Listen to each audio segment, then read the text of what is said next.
Oh, whoa, nice and loud. Good morning, and welcome to Interfaith Community Sanctuary. I think we need to turn it down a little, Rich. Can we do that?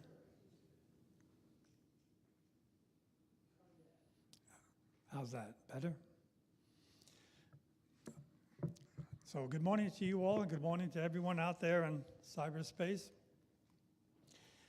This is our first Sunday of the summer. Oh, so it is. And our fourth Sunday of the month of June.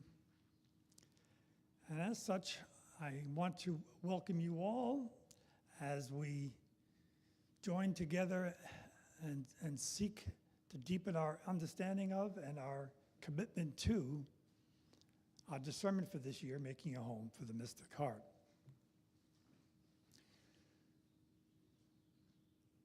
And also, I'm hoping we all work together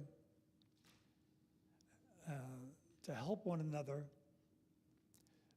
through our commitment to a mystic path of contemplation and self-surrender as we each find our way to that unity with the Absolute, which is at the core of making a home for the mystic heart. And this morning, we're going to talk a little bit about one way. We know we have a number of ways we approach each month, and we have a kind of a theme for each month. And this month, we're going to be looking at the way that we develop our ideals and how the development of our ideals contributes to our path and our commitment. And also, we're probably going to take a little glance at what the term transformation means, and maybe we can come to some consensus, at least begin to look at it, because it's a complicated term. But before we get into that, we have a number of traditional commitments that we have every morning, and privileges that we have every morning. And we're going to start off with a welcoming of our ancestors, and also a recognition of our First Peoples. And to do that this morning, Chris has been so kind to volunteer. And before I do that, in order to convene, I shall ring the bell. Now it's official. Sorry about that. I even wrote it down, and I still forgot it.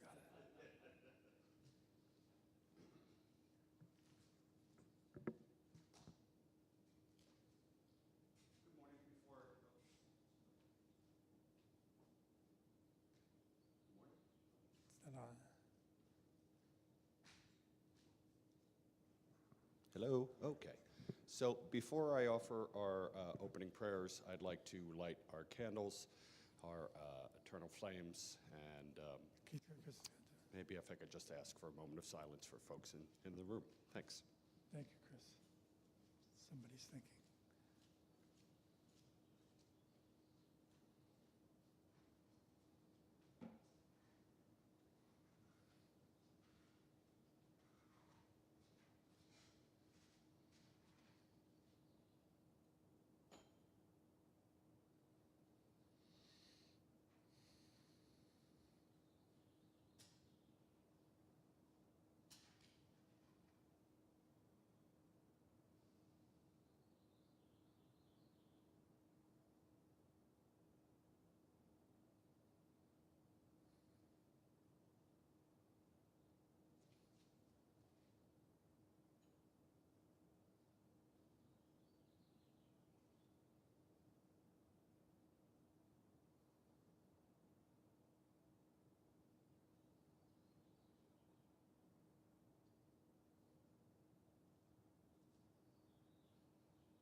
And maybe this is a good time to remember that that first flame at the oil lamp at the foot of all the other lights is actually representative of something we were gifted back at the turn of the millennium, where flames from all 7 continents and blessed by many spiritual leaders, including, I believe, the Dalai Lama and at the time Desmond Tutu and many other names you may have recognized, although my memory isn't as good as it might have been. But all those flames gathered together in one, and then they were gifted to spiritual communities throughout the world, like ours, and we're very lucky to have been so designated. May that flame of peace find an eternal home, and may it continue to branch out and be reproduced over and over. Peace throughout the world. But I would like to read this prayer for our ancestors.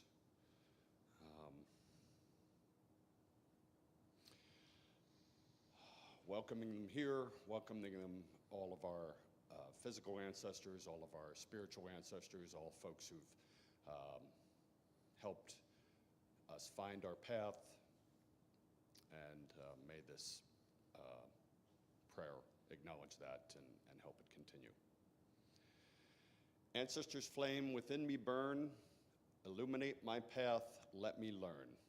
Your wisdom's glow, a guiding star, protect me from shadows near and far. Blessed be. I'd also like to offer an acknowledgement that the land that our building sits on and the land for, excuse me, land throughout the Americas, and especially here in the Puget Sound area,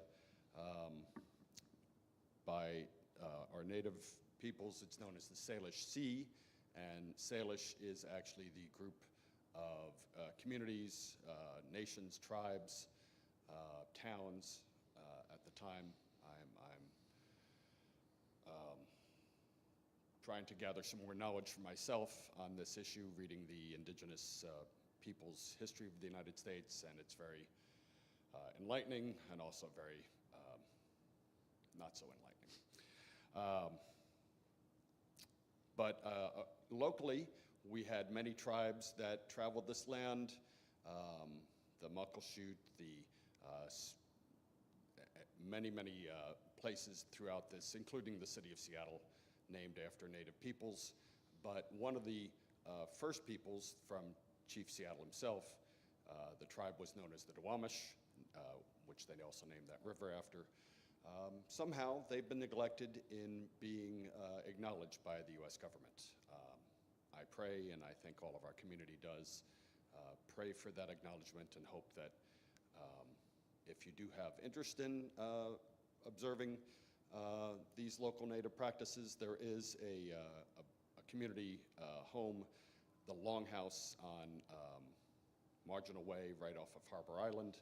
Lovely space. There is also a website, realrentduwamish.org. And I'd like to offer a slight prayer that our sister Sisinkwele Laurel Boucher taught us some years ago. And again, if we gather ourselves, I'm going to place my hand over my heart, and you're welcome to do this with me and those folks at home also. As I'm putting my hand over my heart, the way I see this is that we're gathering all that is human about us, all that we've brought from today and throughout our struggles and our story. And we gather that into our hand.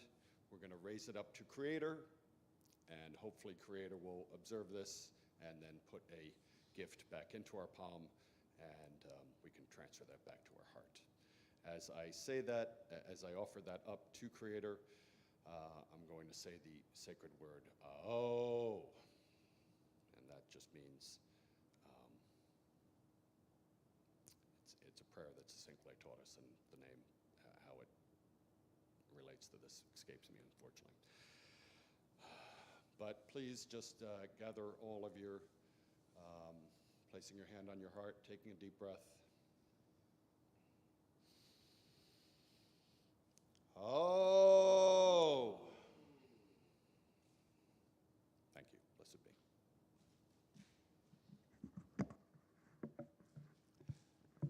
Thank you, Chris. Thanks for covering for me as well, so appreciate it. And next, another delightful tradition of ours is to present an offering to the Divine Feminine. And this morning, Michael has been so kind as to provide that for us.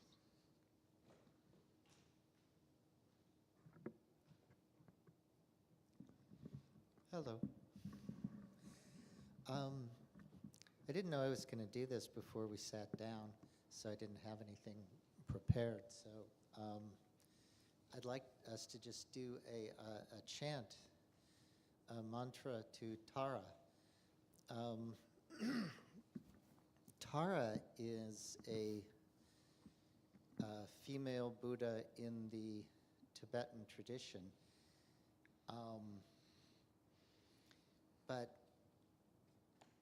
on a more fundamental level, Tara is the aspect of the cosmos that hears us and responds to us, that we request, that we express our need, and that need is fulfilled.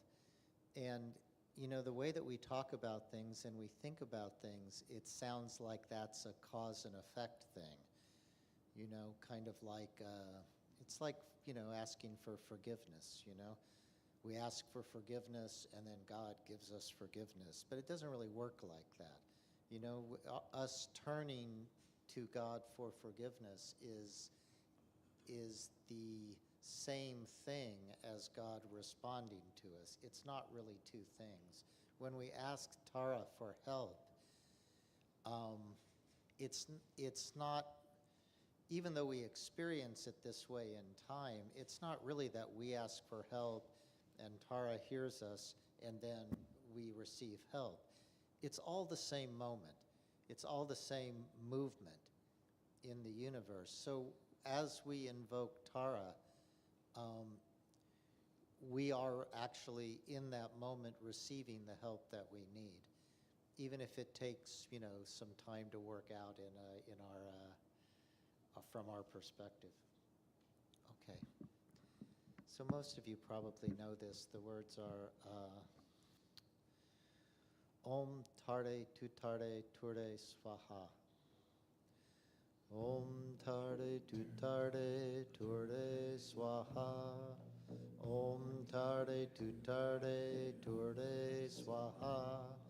Om Tarde Tuttarde Turde Swaha. Om Tarde Tuttarde Turde Swaha. Om Tarde Tuttarde Turde Swaha. Om Tarde Tuttarde Turde Swaha. Om Tarde Tuttarde Turde Swaha. Om Tarde Tuttarde Turde Swaha. Om Tarde Tuttarde Turde Swaha. Om Tarde Tuttarde Turde Swaha. Om Tarde Tuttarde Turde Swaha. Om Tarde Tuttarde Turde Swaha. Om Tarde Tuttarde Turde Swaha. Om Tarde Tuttarde Turde Swaha.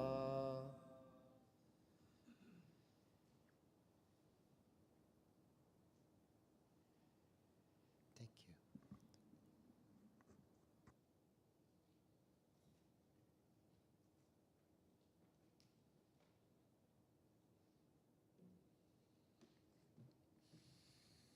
Thank you, Michael. So, as I mentioned, this is each month we have a focus, and this month is May I Be Transformed into My Highest Ideal. This is the third third step in Edward Bastian's book, Into Spiritual Meditation, which is we have chosen as a companion book to kind of go with our discernment this year of making a home for the mystic heart.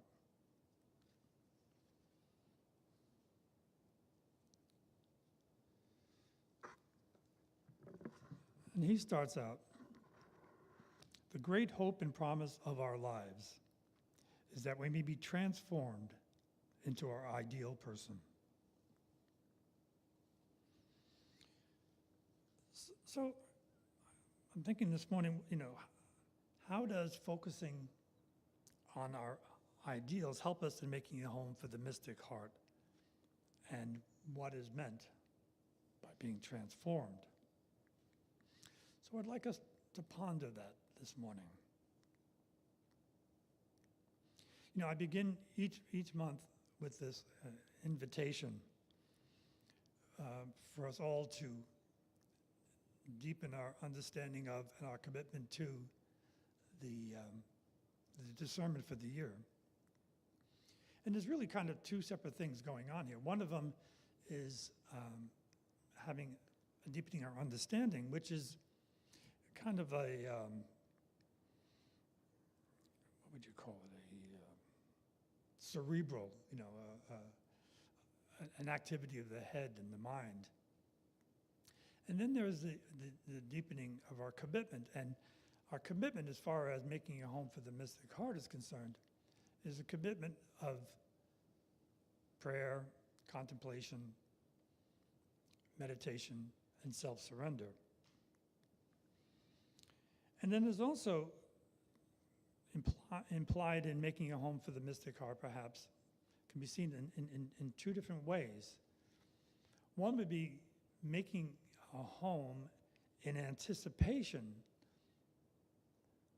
of our experience of unity with the Absolute. And the second is having had that experience and having this new understanding, making that understanding feel at home in our daily activities.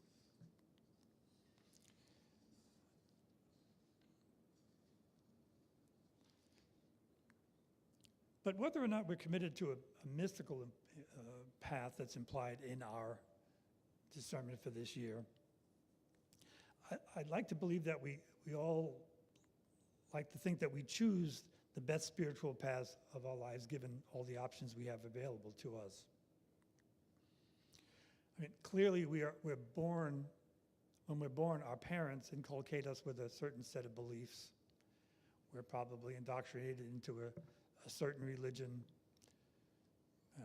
given an ethical way of being, maybe some concept of the cosmos, and perhaps even something to look forward to after this life is over. And then as life goes on, we either reinforce that or we modify it in light of what we hear, what we read, what we pick up from around us. Or we don't.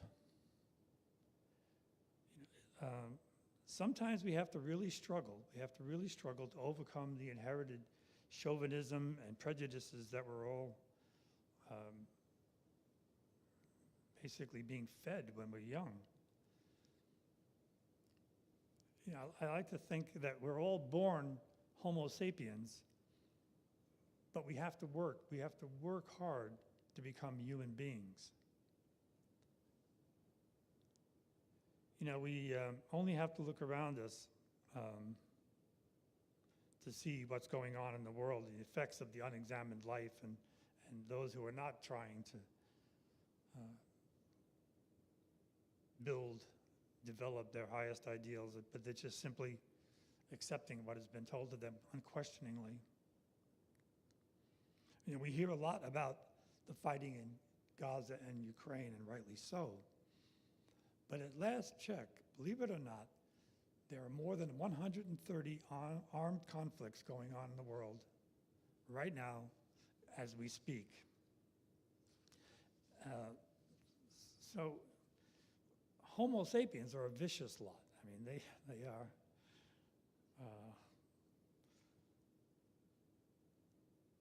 causing us all these different problems, and there's no shortage of ugliness in the world. And that, by and large, I think is at least in large part to having our lives go unchallenged, having preconceived opinions and ideas that are not based on reason or actual experience. What we see is the results of lives unexamined.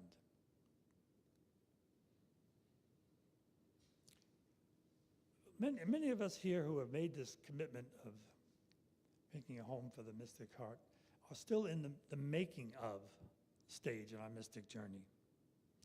We're a work in progress, as it were. We use our prayer and meditation to give us insights to continuously fine-tune our ideals, and as it should be. And then we decide from there what it is we should be and what it is we should be doing.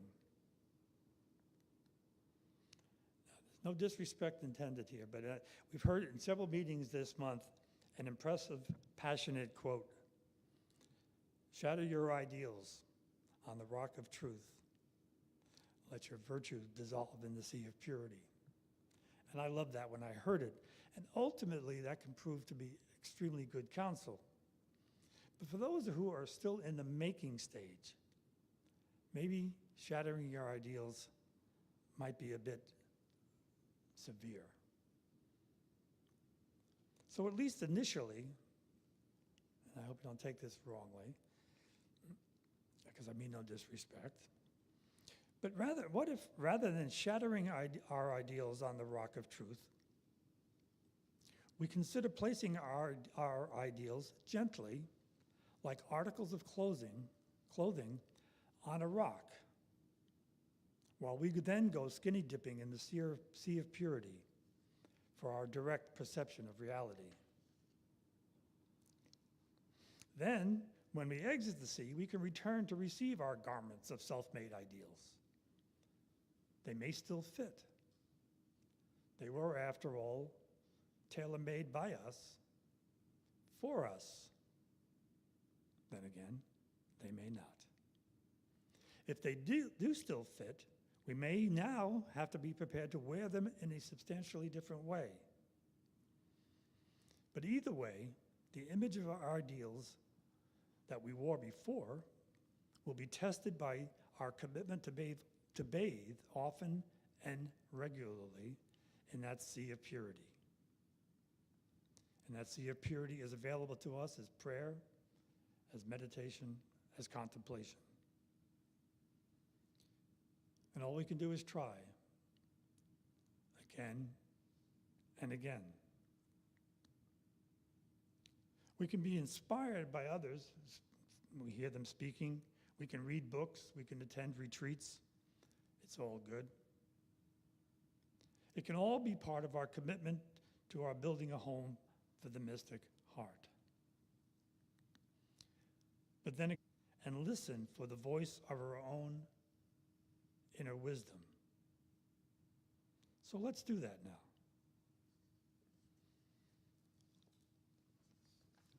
Let's do a little short, maybe 5-minute guided meditation. So if you will, and you want to join me, please just sit upright, relaxed, but not rigid. Rest your hands in your lap or whatever is comfortable and easy in an effortless way. And close your eyes.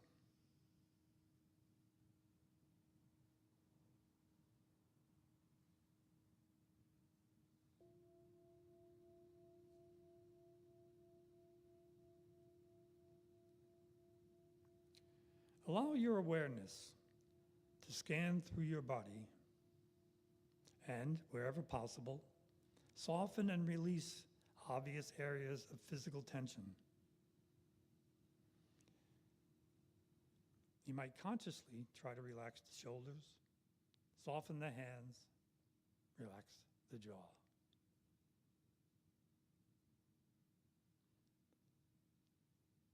Take a few deep breaths. Be aware of the inhale filling your lungs slowly and gently, then exhaling.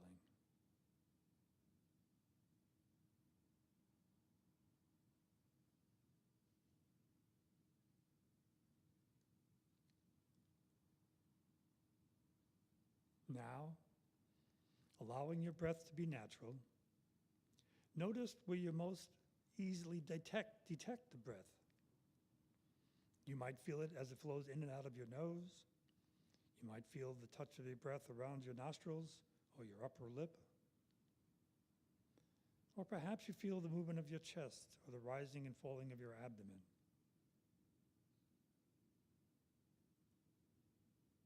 Bring your attention to the sensation of breathing in one of these areas, wherever you feel your breath most distinctly.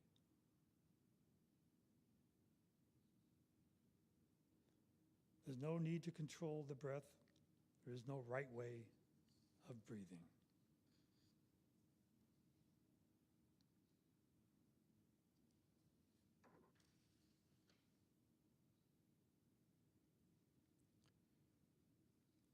You will find that your mind naturally drifts off into thoughts. Thoughts are not your enemy. You do not need to clear your mind of thoughts. Rather, you are developing the capacity to recognize when thoughts are happening without getting lost in their storyline. When you become aware of thinking, simply recognize this is a thought. Then, without any judgment, pause and reawaken to this moment. Listen to the sounds. Feel the sensations that are here. Gently returning to the immediacy of the breath.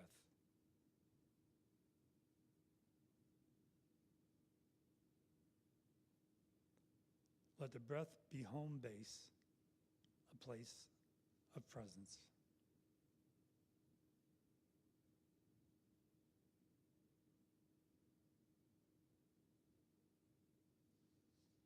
While you might notice other experiences, the sound of passing cars, feelings of being warm or cool, an image of the future event, sensations of hunger, they can be in the background without drawing you away from here, from this moment.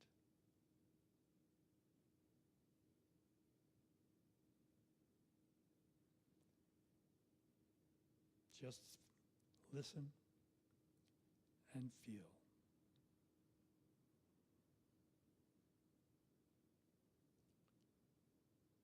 Let your senses be wide open, listening to and feeling the entire moment.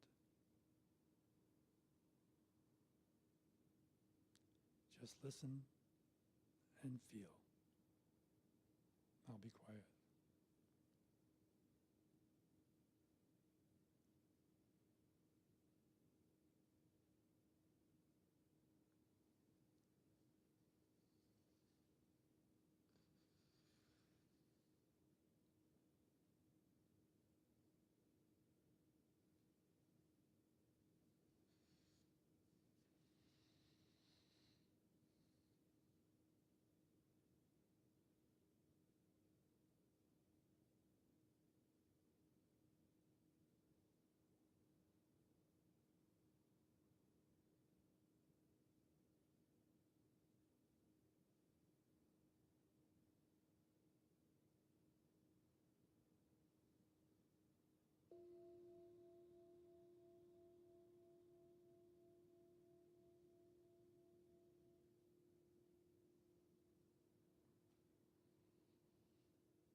I think I got it out of whack, but I think we need to pause to do our sharing of our wealth. So let's do that now. Can somebody grab, Chris, would you mind grabbing this thing?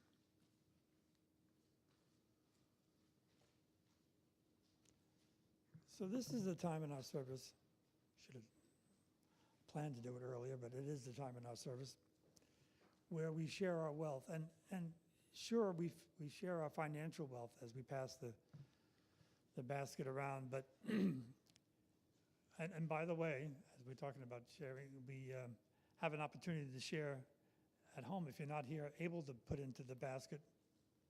If you go to our website, as soon as you open our website page, right there on the front page, there is a donate button. You can push that donate button and donate at any time. Thank you, Chris. But we share our wealth in other ways as well. We share our wealth in terms of volunteering here, offering different classes and different gatherings around here, volunteering our efforts. And I want to give a shout out, by the way, he's not here today, but John Harris. He and his family so kindly built and installed a woodshed outside here in our southwest corner in an ongoing effort to tidy up and beautify this place. Joey has been also doing a wonderful job of taking care of our plantings outside and keeping this place looking so beautiful. And I know you take it for granted when you walk by here and you look at it, it looks lovely. But if you could see the before and after picture, before things got started, it started to get a little, if you will, down at the heels, a little unshod, and it's just looking great. And so thank you everybody who does that. And so John, thank you, and Joey, thank you. And again, another way of sharing again is to make these offerings of classes and gatherings, and we have an awful lot of gatherings that go on a regular basis here. Not only meeting here on Sunday mornings, but we have a number of regular gatherings throughout the week. Some of them are, like I was talking about earlier, some of them are more cerebral. They're learning exercises. We have the Course in Miracles. We have the readings of Rumi's Mathlawi during the week. We have getting together once a month for looking at the sermons of Meister Eckhart. But we also have some practice, and we have some meditative, contemplative exercises. On Monday nights, we have Zikr on Monday nights. I don't know if you want to speak to that, Michael, at all? Zikr on Monday nights. He just said it, Zikr on Monday nights. The Sufi tradition, come on down. And then on Thursday nights, we have sitting in silence. We have also on some Fridays, we have the Islamic prayers. 1:30 on Zoom. So look on the website. There's plenty of classes and offerings that go on. And as we talk about, developing this practice, as we talk about our commitment to building a home for the mystic heart, there's tools available to us. Take advantage of them, please. They're done lovingly. What's that? I was going to get to that one next. Yes. So I'll say. And then we have some upcoming gatherings, and Julie's starting a yoga class that's starting on the 7th of July. You would like to speak to that for a minute? Would you like to talk about that at all? Yeah, you can use that one. That's fine.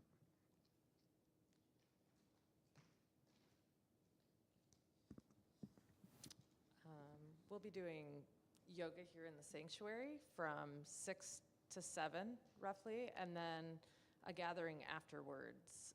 It'll begin on July 7th. It'll be from 6 to 8 p.m. Sunday evenings each week.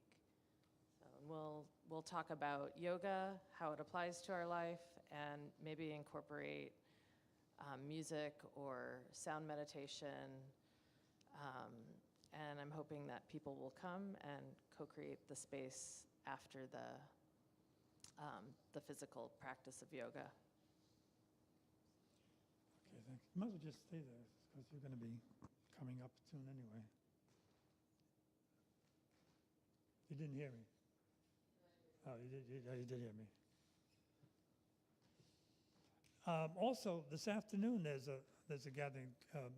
Did you want to say something about that, Jamal? Here, you want to take this, please?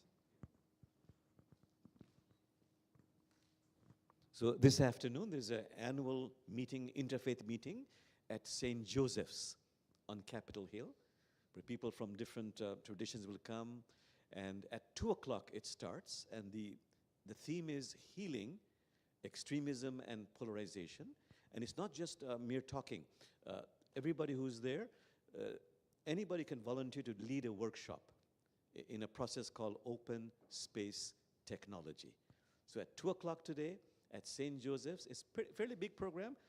Over 100 people have registered. So please, as Michael was saying, in this case, come on up to Capitol Hill. Thank you, Jamal. Anybody else? Have I missed something? I'm sure I have.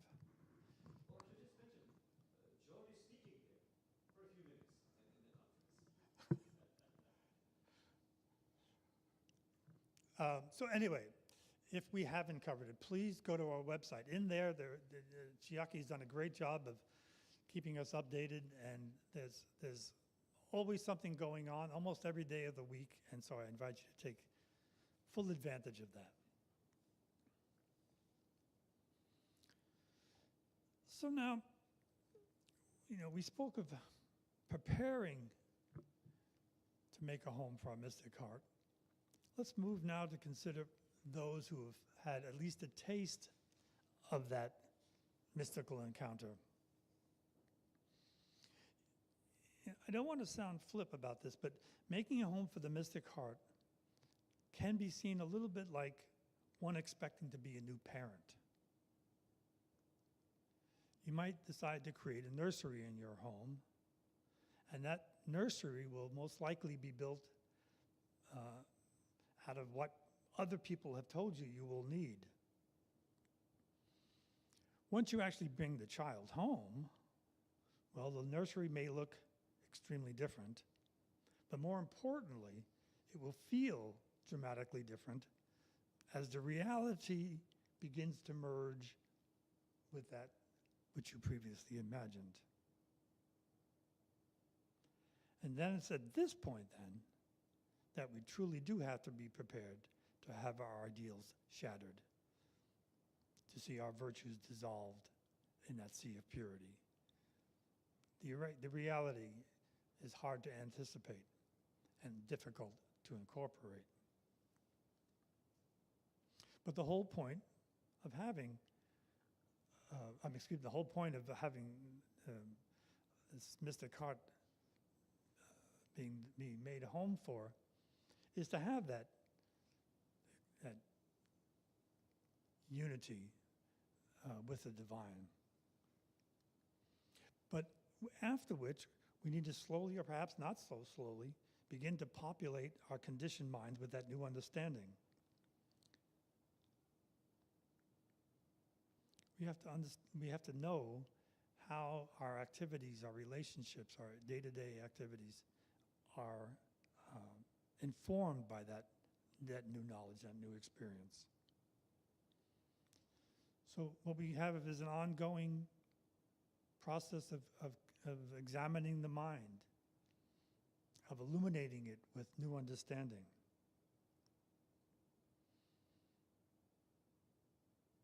Because that experience will be transformative.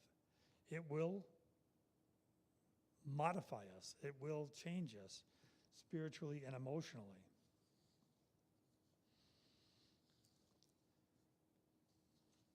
And when this transition happens, we may not be prepared to have our ideals shattered on the rock of truth.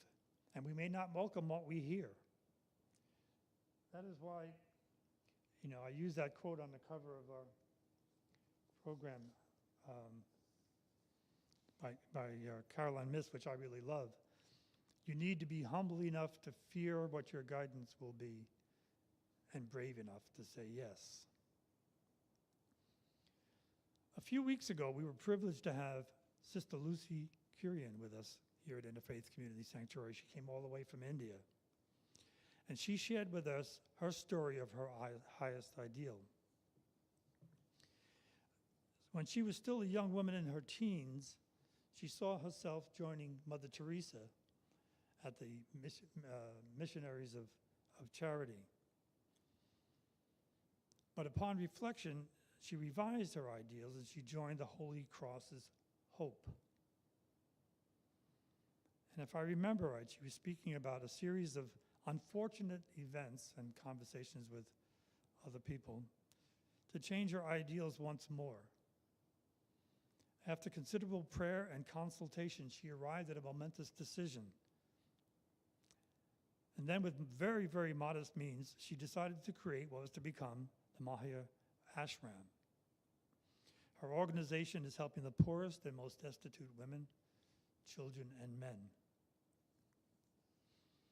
In an interview, Sister Lucy shared this. Every day, I see some of the most inhumane acts. Almost every hour, I have to make difficult decisions. Sometimes I wish I could just be a simple nun again. What do? I have no choice but to fall on my knees, pray, and surrender. Every morning I wake up and pray, may divine energy enter me, and may it flow through each of my actions. May you walk with me every moment. That surrender is the source of my strength.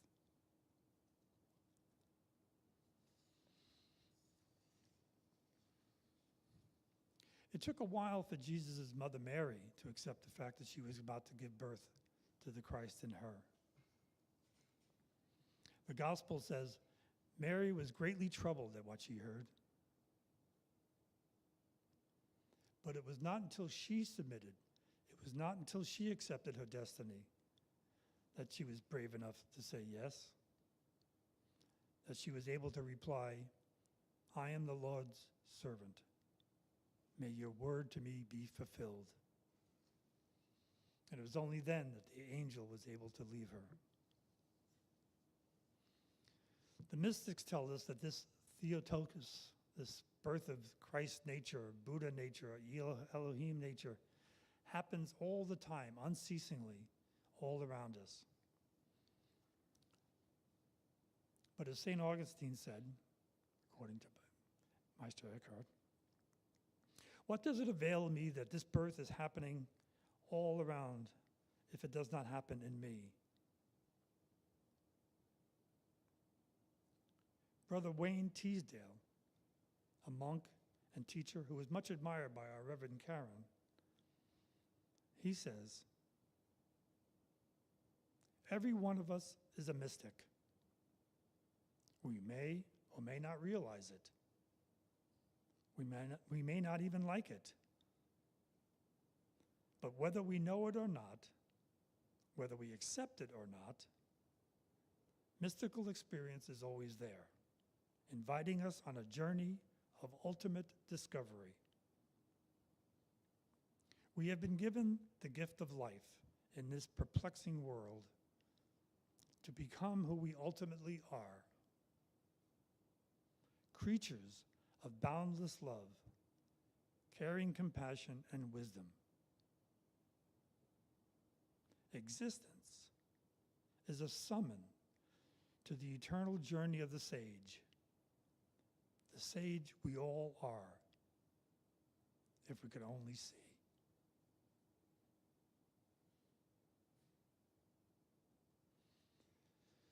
And it might take us a while for us to accept that we can, or that we have been given birth to the Christ. in ourselves. But for those who are committed to this mystical path, we will need to face that. The only thing that's stopping us is our own opposition. Awakening to our true nature can happen to anyone. It can happen anytime, suddenly, through an illness or trauma perhaps, or more slowly through preparation by making a home for that mystic heart through prayers and meditation.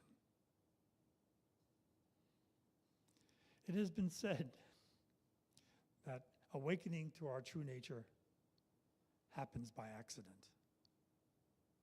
Our job then is to make ourselves accident prone.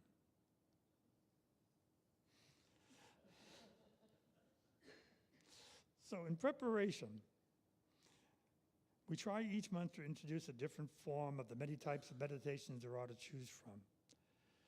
Each of them, hopefully everyone will find at least one of them that they can use and hold on to and make a regular practice.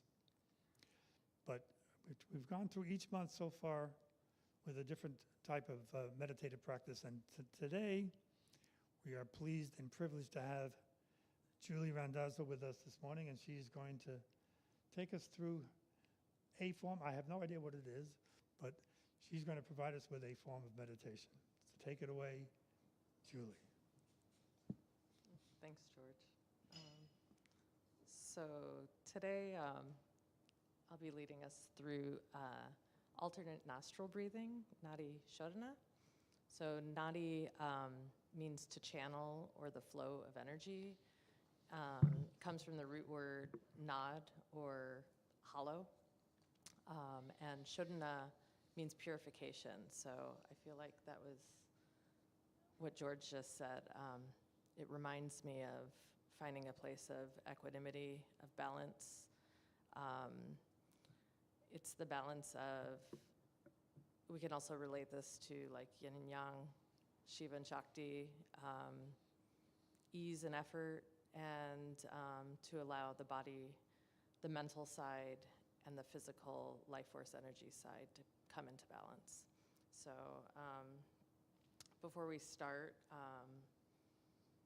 the practice starts with a mudra, Nasagra mudra, where you place your index finger and middle finger between the eyes, and the thumb and the second finger, or what people would call the ring finger, over the nostrils. And so what we'll be doing is we'll start with the thumb to cover the right nostril and leaving the left nostril open. And then we'll begin to breathe. But before we do that, I'd like to start with a warm-up. So if you could please start by closing your eyes and getting into a comfortable position. Just allowing your body to relax into the chair. And take a deep inhale in, allowing the breath to expand the belly and the lungs, the chest. And as you inhale and exhale back out, imagine starting at the root. As you inhale, bringing energy all the way up through your body, into your belly and lungs and chest, up through your neck and to the top of your head.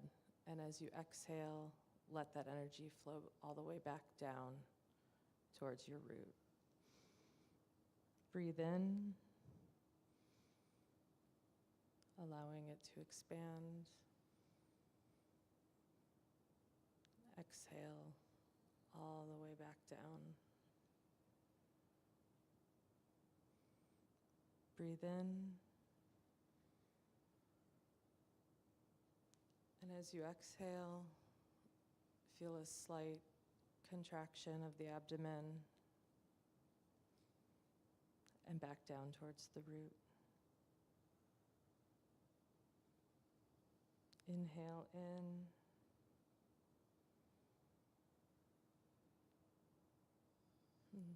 Release that energy all the way back down.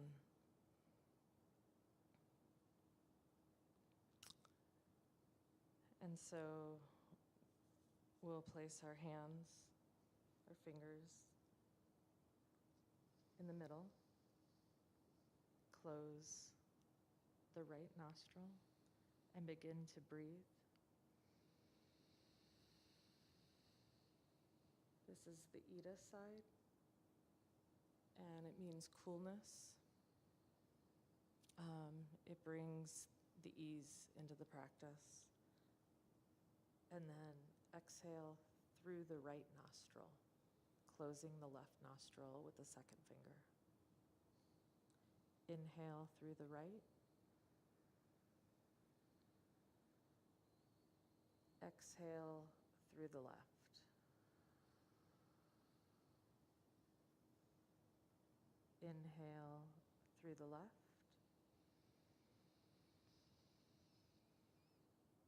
Close it up. Exhale through the right. Inhale in. This is the Pingala side. Exhale through the left.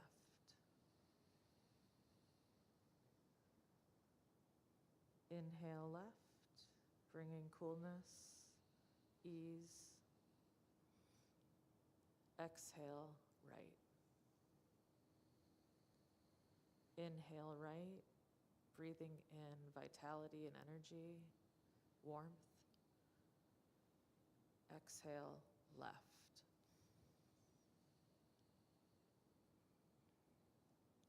Inhale left. Exhale right. And please continue to do this. You can feel the life force, the sun side as you breathe in through the right. Exhale through the left.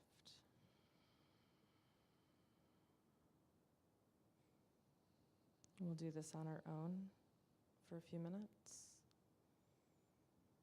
And imagine your body coming into balance, the nervous system regulating, finding the balance of effort and ease.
Allow your senses to return. One last time, through the left nostril. Feel the coolness, the peace, and the ease. And out through the right.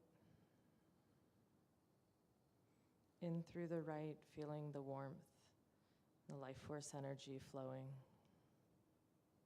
And out through the left.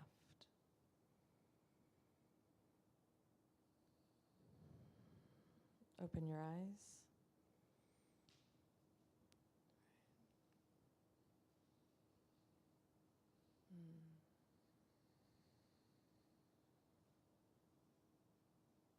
How do you feel? All right. Thank you. Wow, thank you, Julie. That was lovely. You can stay there.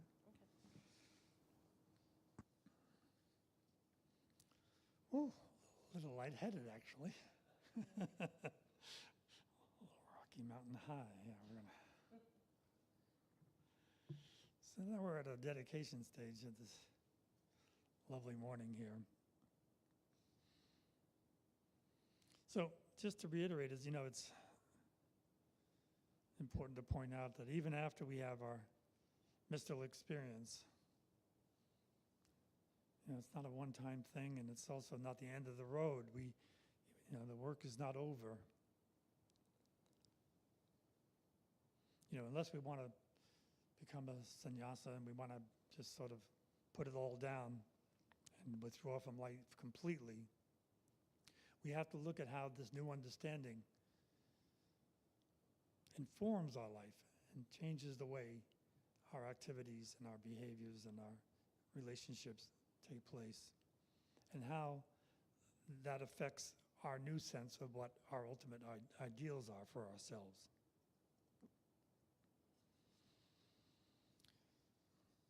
Meister Eckhart says, "What we plant in the soil of contemplation, we shall reap in the harvest of action, and thus the purpose of contemplation is achieved." So we can become one of those human beings leading our lives with this new experience, this new understanding, and in do so forming a new ideal for ourselves. But that's not going to be easy. We're going to need help. We're going to need other human beings to help us.